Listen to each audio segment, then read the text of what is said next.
श्री शिवाय नमस्तुभ्यम। हर हर महादेव। छत्तीसगढ़ राज्य के दुर्ग जिले के अमलेश्वर में गुरुजी पंडित मिश्रा जी के द्वारा समर्पण श्री महाप्राण कथा आज 30 मई चौथे दिन की कथा पूर्ण हो चुकी है। ये कथा 27 मई से 2 जून तक दोपहर में 1 बजे से 4 बजे तक आस्था चैनल यूट्यूब के माध्यम से देखी जा सकती है। आज की कथा में गुरुजी ने बहुत सी विशेष जानकारियाँ दी हैं और बहुत से रोचक पत्र पढ़े हैं।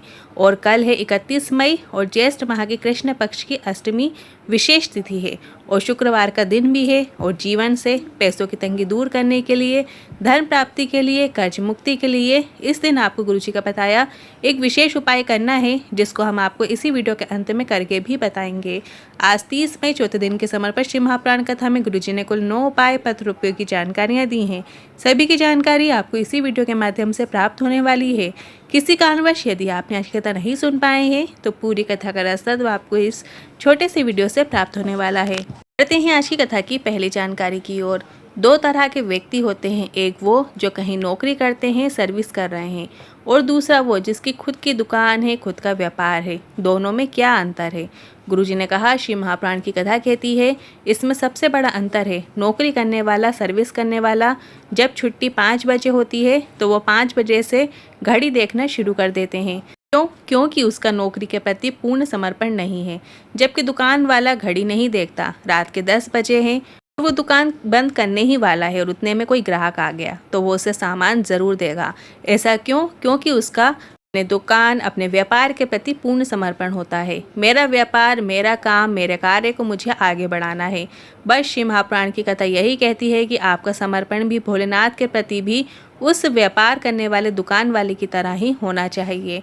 बढ़ते हैं आज की कथा की दूसरी जानकारी की ओर। आप सभी से एक प्रश्न पूछना चाहते हैं जो टीवी और मोबाइल में भी कथा सुन रहे हैं। जब आप भोलेनाथ के मंदिर में जाते होंगे और छोटे छोटे बच्चों को शिवलिंग पर जल चढ़ाते हुए देखते होंगे तो आपको भी आनंद की प्राप्ति होती होगी ना? आपको बहुत अच्छा अनुभव होता होगा। कमेंट बॉक्स के जरिए जरूर बताइएगा। बढ़ते हैं आज की कथा की तीसरी जानकारी की ओर। किसी तीर्थ में जाओ, किसी धाम में जाओ, गुरु की शरणागति में जाओ तो भिक्षा मांग लेना कि यहाँ अन्न क्षेत्र चल रहा है क्या, भोजन भंडारा चल रहा है क्या। क्योंकि वहाँ भोजन नहीं मिल रहा है, वहाँ तो महादेव का प्रसाद ही मिल रहा है। महाप्राण की कथा कहती है जब प्रसाद हमारे हाथों में आता है तो वो हमारी जिंदगी को संवार देता है। कई माताएं कहती हैं हमारा यह व्रत है, हमारा वो व्रत है, प्रसाद नहीं लूंगी। आप प्रसाद अवश्य अपने हाथ में लो, वो प्रसाद आपको कभी लकवा नहीं होने देगा। दोनों हाथ पसार के प्रसाद लीजिए। बढ़ते हैं आज की कथा की चौथी जानकारी की ओर। शिवनंद साहू, लोकेश्वरी साहू, दुर्ग छत्तीसगढ़ से पत्र लेकर आए। मेरे पति के मुख में गांठ हो गई थी। रायपुर में जांच कराई तो डॉक्टर ने जांच करके बताया मुंह का कैंसर हो गया था। हम घबरा गए पर आपका बताया रात्रि के 9:15 वाला उपाय किया और उसका जल अपने पति को आचमन करवाया। इसके बाद दूसरी बार फिर से जांच कराने गए तो कैंसर नील आ गया था। उसी का आभार व्यक्त करने कथा पंडाल में आए हैं। बढ़ते हैं आज की कथा की 5वीं जानकारी की ओर। मिश्रा जी मैनपुरी यूपी से पत्र लेकर आई। मेरी बेटी की उम्र 6 वर्ष है, जो ठीक से बोल नहीं पाती थी, जिसके सर के पीछे गांठ थी, जिसका सभी ने ऑपरेशन की बोल दिया था। हमने आपसे रुद्राक्ष जल का महत्व जाना और सीहोर का रुद्राक्ष जल बेटी को देना शुरू किया और आज मेरी बेटी के सर की गांठ गल चुकी है। 90% वो बोलने भी लगी है। उसी का आभार व्यक्त करने कथा पंडाल में आए हैं। बढ़ते हैं आज की कथा की 6वीं जानकारी की ओर। जिसने जीवन में बहुत संघर्ष किया है, कष्ट झेला है, परिश्रम किया है, मेहनत की है, श्री महाप्राण की कथा कहती है ऐसा मनुष्य को ही जीवन में सफलता प्राप्त होती है। मनुष्य जीवन मिला है तो कर्म कीजिए, पीछे मत हटिए। थोड़ा ठोकर मिलेगी, थोड़ा समस्या जीवन में आएगी, पर सफलता भी आपको निश्चित ही मिलेगी। पढ़ते हैं आज की कथा की 7वीं जानकारी की ओर। घर अच्छा बनाना है तो 2 चीज़ें अच्छी होनी चाहिए। एक मिस्त्री अच्छा होना चाहिए, दूसरा स्त्री अच्छी होनी चाहिए। मिस्त्री गड़बड़ चल जाएगा पर स्त्री अच्छी होनी चाहिए। अगर स्त्री अच्छी है तो वो टूटे हुए झोपड़े को भी महल बना देती है। बढ़ते हैं आज की कथा की 8वीं जानकारी की ओर। प्रीति साहू रायपुर छत्तीसगढ़ से पत्र लेकर आई।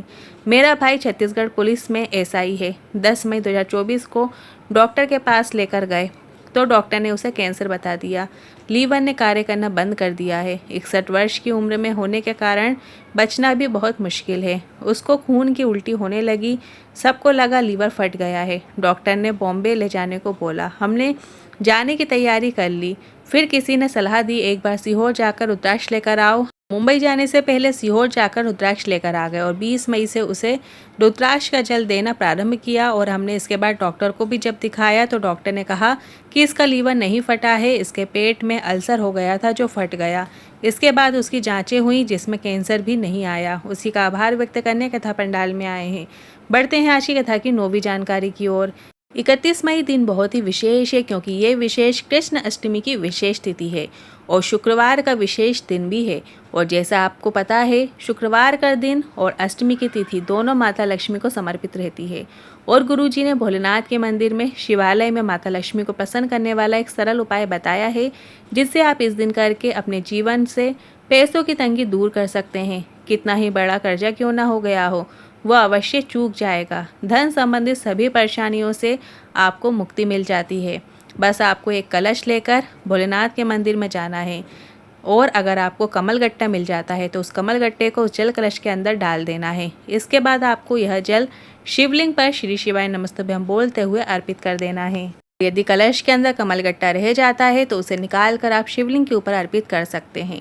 एक बात का विशेष ध्यान रखना है, जल अर्पित करने की शुरुआत आप कैसे भी करें, पर कलश के अंदर थोड़ा जल रह जाता है, थोड़ा जल बच जाता है तो उस कलश का मुख आपको अपनी ओर कर लेना है।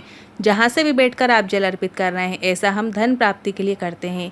गुरुजी का बताया ये जल चढ़ाने का ऐसा तरीका है जिसका उपयोग हम धन प्राप्ति के लिए, कर्जा मुक्ति के लिए और माता लक्ष्मी को प्रसन्न करने के लिए करते हैं। आशा करते हैं आपको वीडियो में देखकर समझ में आ गया होगा। अगर आपने अभी तक शिवाली गरिमा व्हाट्सएप चैनल को फॉलो नहीं किया है तो आप आज ही कर लीजिए, जिसमें हम आपको रोजाना की तिथियों की जानकारियों के साथ भोलेनाथ से जुड़े स्टेटस और भजन की जानकारी देते हैं। व्हाट्सएप में जुड़ने के लिए आप कमेंट बॉक्स में दी गई लिंक पर टच करके व्यू चैनल पर हमें फॉलो कर सकते हैं। आज की कथा से अगर आपको आनंद की प्राप्ति हुई हो तो वीडियो को लाइक करके कमेंट बॉक्स में हर हर महादेव अवश्य टाइप कीजिएगा। श्री शिवाय नमस्तुभ्यम।